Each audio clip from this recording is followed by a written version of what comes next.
سبحان اللہ والحمد للہ لا الہ الا اللہ۔ شادی میں رکاوٹ ہونا ایک تکلیف دہ مرحلہ ہے۔ اللہ کی رضا پر راضی رہنا چاہیے۔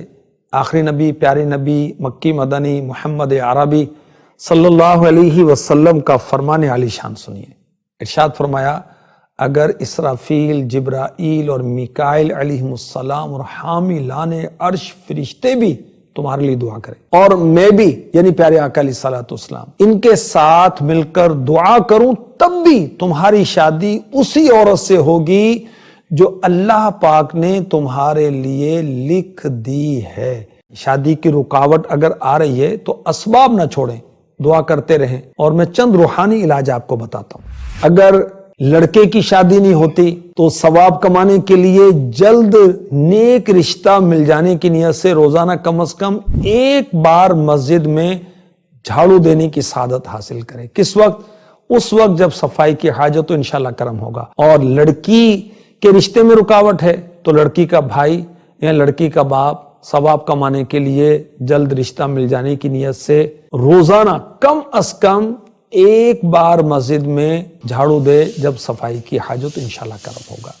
ایک اور وظیفہ، جن لڑکیوں کی شادی نہ ہوتی ہو یا منگنی ہو کر ٹوٹ جاتی ہو، وہ نماز فجر کے بعد یا ذا الجلال والاکرام 312 دفعہ پڑھ کر اپنے لیے نیک رشتہ ملنے کی دعا کریں۔ انشاءاللہ عز و جل جلد شادی ہوگی اور خاوند بھی شوہر بھی نیک ملے گا۔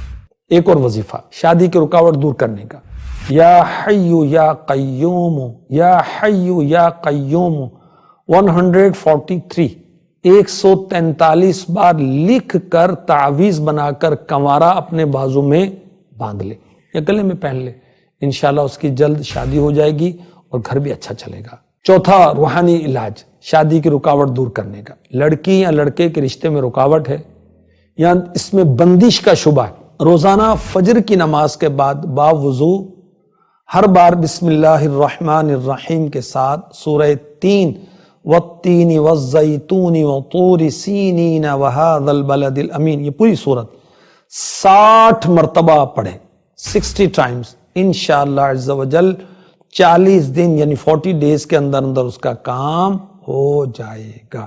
صلو علی الحبیب صلی اللہ تعالی علی محمد۔